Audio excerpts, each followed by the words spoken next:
Gênesis capítulos 37 e 38. Jacó habitou na terra das peregrinações de seu pai, na terra de Canaã. Esta é a história de Jacó. Quando José tinha 17 anos, apacentava os rebanhos com seus irmãos. Sendo ainda jovem, acompanhava os filhos de Bila e os filhos de Zilpa, mulheres de seu pai, e trazia más notícias deles a seu pai. Ora, Israel amava mais José do que todos os seus outros filhos, porque era filho da sua velhice, e mandou fazer para ele uma túnica talar de mangas compridas. Quando seus irmãos viram que o pai o amava mais do que a todos os outros filhos, odiaram-no e já não podiam falar com ele de forma pacífica. José teve um sonho e o contou aos seus irmãos, por isso o odiaram ainda mais. Ele lhes disse: Peço que ouçam o sonho que tive. Sonhei que estávamos amarrando feixes no campo, e eis que o meu feixe se levantou e ficou em pé, enquanto os feixes de vocês o rodeavam e se inclinavam diante do meu. Então os irmãos lhe disseram: Você pensa que vai mesmo reinar sobre nós? Pensa que realmente dominará sobre nós? E com isso o odiavam ainda mais por causa dos seus sonhos e de suas palavras. José teve ainda outro sonho que ele contou aos seus irmãos, dizendo: Sonhei também que o sol, a lua e 11 estrelas se inclinavam diante de mim. Quando José contou esse sonho ao pai e aos seus irmãos, o pai o repreendeu, dizendo: Que sonho é esse que você teve? Você está querendo dizer que eu, a sua mãe e os seus irmãos iremos e nos inclinaremos até o chão diante de você? Os irmãos tinham inveja dele. O pai, no entanto, guardou aquilo no coração. Como os irmãos foram apacentar o rebanho do pai em Siquém, Israel perguntou a José: Os seus irmãos não estão apacentando o rebanho em Siquém? Venha, pois vou mandar você até eles. José respondeu: Eis-me aqui. Israel continuou: Vá agora e veja se está tudo bem com os seus irmãos e com o rebanho, e traga-me notícias. Assim o enviou do vale de Hebrom, e ele foi a Siquém. E um homem encontrou José, que andava errante pelo campo, e lhe perguntou: O que você está procurando? Ele respondeu: Estou procurando os meus irmãos. Por favor, pode me dizer onde eles estão apacentando o rebanho? O homem respondeu: Foram embora daqui. Ouvi quando disseram: Vamos a Dotã. Então José seguiu atrás dos irmãos e os encontrou em Dotã. De longe eles o viram, e antes que chegassem, conspiraram contra ele para o matar. Disseram uns aos outros: Lá vem o grande sonhador. Venham, pois, agora, vamos matá-lo e jogar o corpo numa destas cisternas. Diremos que um animal selvagem o devorou. Vejamos em que vão dar os sonhos dele. Mas Rúben, ouvindo isso, livrou-o das mãos deles e disse: Não lhe tiremos a vida.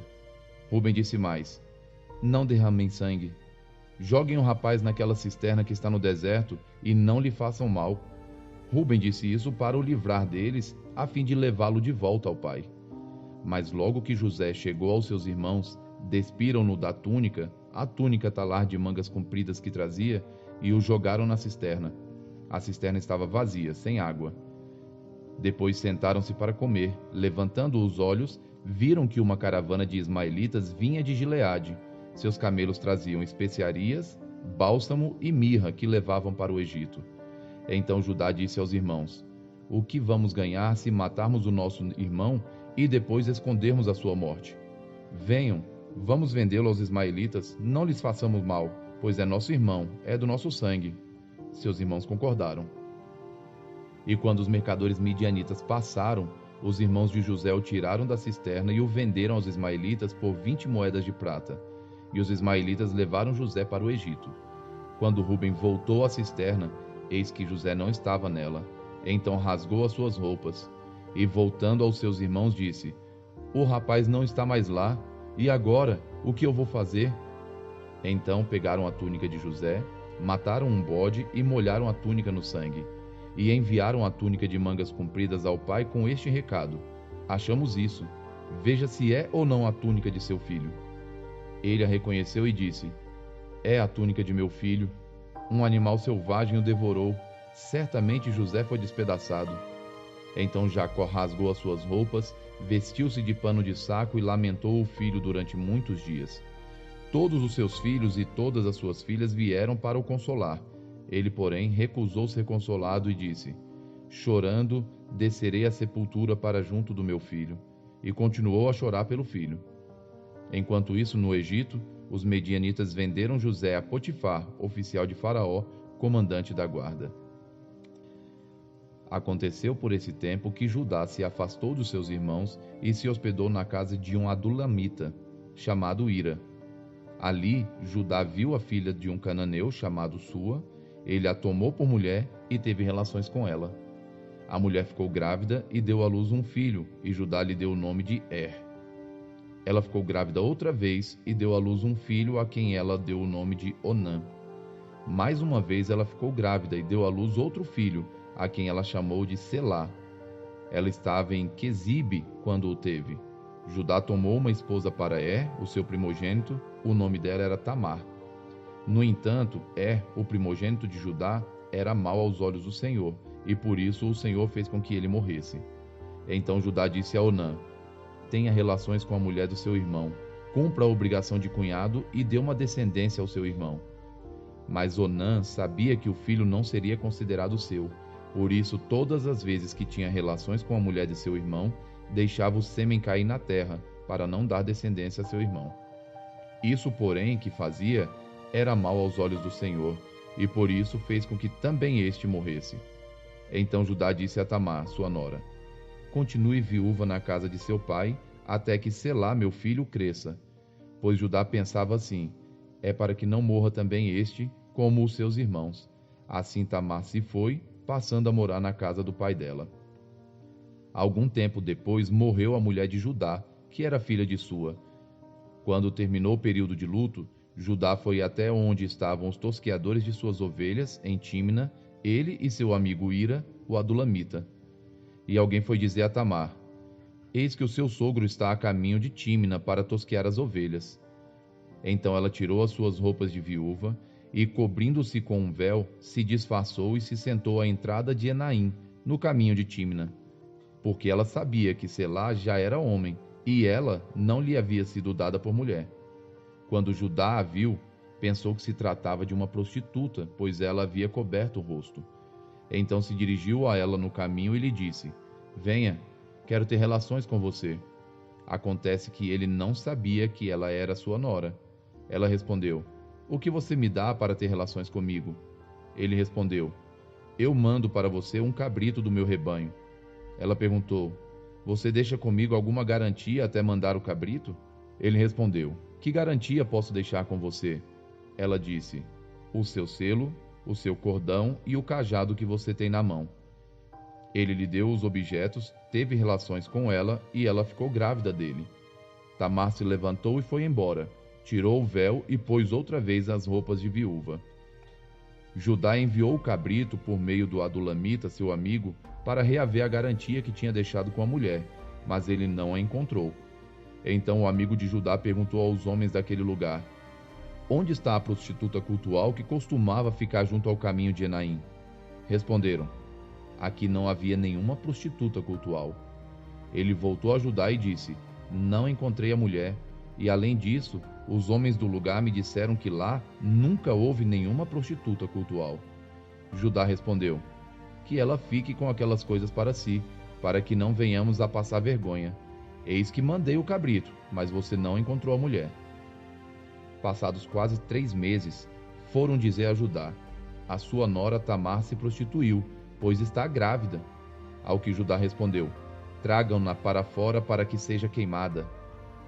Quando a estavam trazendo para fora, ela mandou dizer ao sogro: eu estou grávida do homem a quem pertencem essas coisas. E disse mais: veja se reconhece de quem é este selo, este cordão e este cajado. Judá os reconheceu e disse: ela é mais justa do que eu, porque não a dei a Selá, meu filho, e nunca mais teve relações com ela.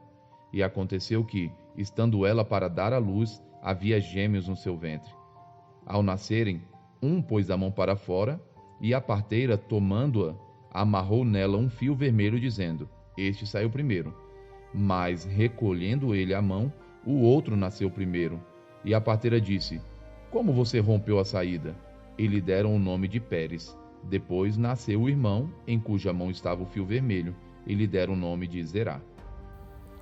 Salmos 29. Deem ao Senhor, ó filhos de Deus, deem ao Senhor glória e força, deem ao Senhor a glória devida ao seu nome, adorem o Senhor na beleza da sua santidade. Ouve-se a voz do Senhor sobre as águas, o Deus da glória troveja, o Senhor está sobre as muitas águas.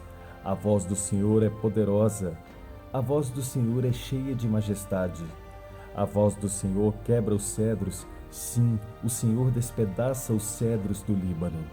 Ele faz o Líbano saltar como um bezerro, e o monte Hermon pular como um boi selvagem. A voz do Senhor produz chamas de fogo, a voz do Senhor faz tremer o deserto. O Senhor faz tremer o deserto de Cádiz. A voz do Senhor faz da cria as corças e desnuda os bosques. E no seu templo todos dizem: Glória. O Senhor governa os dilúvios como rei. O Senhor governa para sempre. O Senhor dá força ao seu povo. O Senhor abençoa o seu povo com paz. Lucas, capítulo 21. Jesus estava observando e viu os ricos que lançavam seu dinheiro na caixa de ofertas.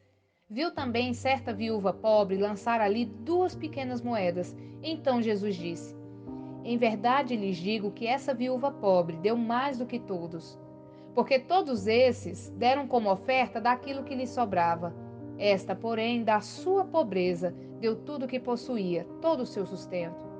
Alguns falaram a respeito do templo, como estava ornado de belas pedras e de dádivas. Então Jesus disse: Vocês estão vendo essas coisas?